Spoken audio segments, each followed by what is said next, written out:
أعوذ بالله من الشيطان الرجيم بسم الله الرحمن الرحيم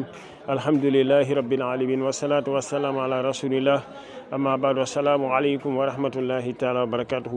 seen mbokk la Khalifa Babacar Kandji ñu bëgg rek taxaw seetlu si mbir bi nga xamante ne moo jotoon xew fële si Tivaouane si ki nga xamante ne mooy gàmmu bi nga xamante ne moom la kii oote woon Abdou Aziz Ndiaye oote woon oo nekk ñi nga xamante ne wax dëgg yàlla li leen xamee mooy si wàllu caaxaan rek la leen xamee li nga xamante ne li ñuy jëf man leen wax ne ne yàlla subhanahu wa taala nangu ko yonent sallallahu alayhi wa sallam nangu ko koo si gis rek ay si côté si wàllu milieu la gën a xamee wala si wàll li nga xamante ne man leen wax ne ne lu xaram la waaye ndek ñu gisee ñu ñëw regroupé foofu waaye ndek bu doon si loolu rek la yem kenn du dénonce wax dëgg yàlla parce que lu baax ñëpp a ko bëgg waaye ndek ñu gisee ne solin yi nga xamante ne mii wàllu jigéen ñi ñii seen bopp neen ñi nga xamante ne seen yaram yi di feeñ wax dëgg yàlla sa li nga xamante ne moom la taxoon gàmm bi jóg mooy guddi yonent yàlla Muhammad sallallahu alayhi wa sallam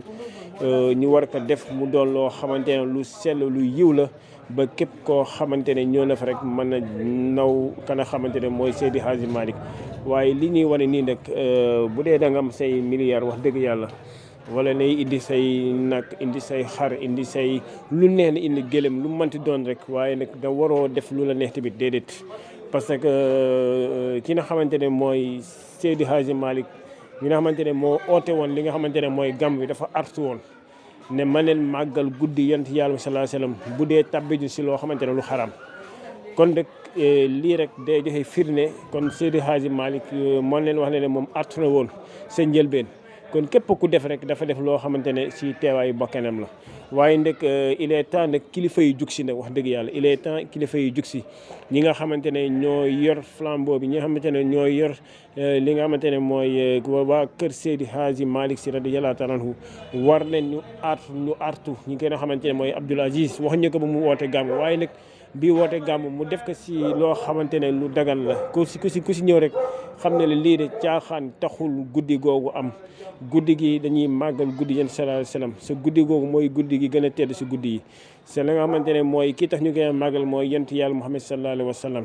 Seydi Hadji Malick bi mu koy woote caaxaan taxuloon mu woote ko folklore taxuloon mu woote ko li nga xamante ne mooy ay wàllu kii de borom alal la wala kii de lii de taxul lii taxul mu woote ko mooy lan pour nit yi mën a nampatal kenn xamante ne mooy jikku yonent yàlla Muhammad sallallahu alayhi wa sallam mën a roy yonent sallallahu alayhi wa sallam ni yàlla wala kum fi rasulillahi uswatun xasana yàlla sallallahu alayhi wa sallam mooy seen royukaay bu mag bi bu jub bi roy leen ko waaw yàlla subhanahu wa taala fonk bi mu ko fonk bi sallallahu alayhi wa sallam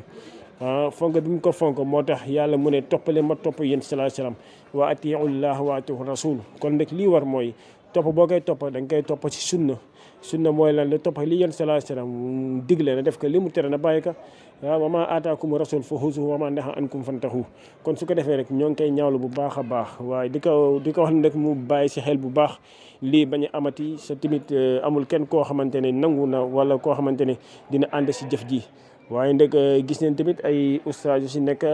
di wala ay waykat yoo xamante ne ñoo ngi si jotaay bi waaye ndek ñoom ñoo doon taxaw ne yonent sallallahu alayhi wasallam wala Seydi Hadji Malick da doon tere képp koo xamante ne kii ñëw si gàmm bi bu dee da nga dara def lu xaram rek bu fa ñëw jaane gis ñi artu ña nga xamante ne mooy ñi di ñëw si gàmm bi kon suñ demee ba ñoom ñiy jëf lii rek wala mën a xoolaat tamit seen taxawaay ñoom tamit bu baax critiqué ñu leen waaye nag dafa doon loo xamante ne lu yoon la ñu jëm leen parce que diinu nasiha dina laayante biir ñu jëm leen laayante biir pour ñu jëm a xoolaat seen taxawaay ñoom ñëpp mii waykat yi mii ustaas yi su ko defee rek ñoo ngi jégalu bu baax a baax di ñaan yàlla subhanahu wa taala yàlla nanguñu waaye nag bu ñu xool si ñoom rek ñu bëgg a yemale ñëpp si biir déedéet parce que am ñoo xamante ne teg leen nekk si wax dëgg yàlla lii war si gàmmu mooy sunna lii war si gàmmu mooy lii yàlla subhanahu wa taala bëgg wala li nga xamante ne lu dagal la ñoom nekk dañ si waaye bul xool si kenn koo xam ne def na lii rek ñu bëgg a ñël ñëpp marché la ko déedéet su ko defee rek ñoo ngi jégalu baax wasalaamualeykum wa rahmatullahi taala wa barakatuhu